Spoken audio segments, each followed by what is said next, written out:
Masu sauraro da jama'ar Kano, muna so mu amfani da wannan dama mu gode ma Allah madaukakin sarki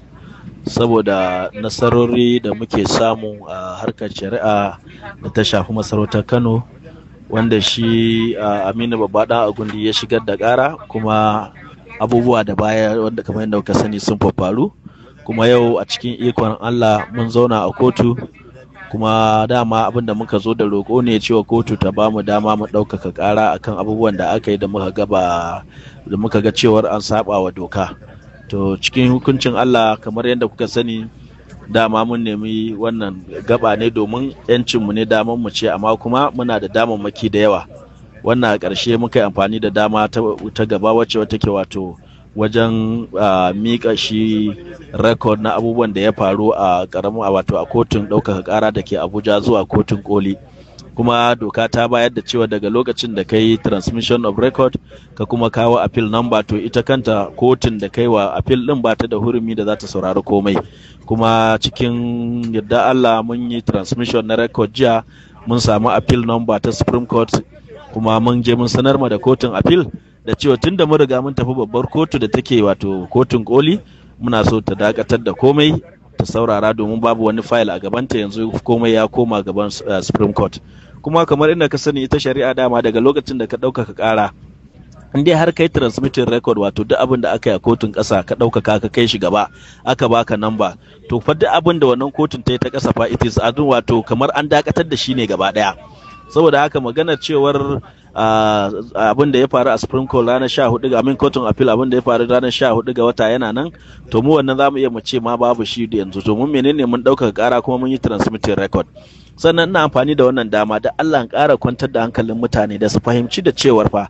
duk wannan shari'ar da ake yi akan maganar sarki ko masarautar Kano, babu gurin da shi Aminu Ado Bayero fa yace shine sarkin Kano. Aminu Ado Bayero bai yi ƙara ba ko zuwa yanzu ko a gun 'yan sanda da cewar yana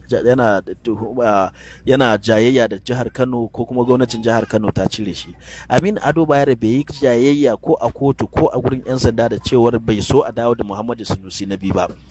Saboda haka, ko da mun koma ku shari'ar ma da shi Justice Liman yayi, kada mu manta fa Justice Liman kansa ya tabbatar da cewar dokar da majalisa ta yi ta 2024 tana nan, ita ce doka, kuma wannan doka fa ita ce ta sauke wato dukkan wasu sarakuna da aka kafa da 2019. So muna nan akan bakanmu da cewar dokar da take kafa masarautar Kano guda ɗaya ita ce 2024, kuma ita ce doka guda ɗaya wacce har a yanzu hatta kotun ma da aka ce ba ta da hurumi ta Justice Liman, ita kanta ta tabbatar da wannan doka. To daga lokacin da ta tabbatar da doka kuwa, kaga babu wani jayayya akan dawo da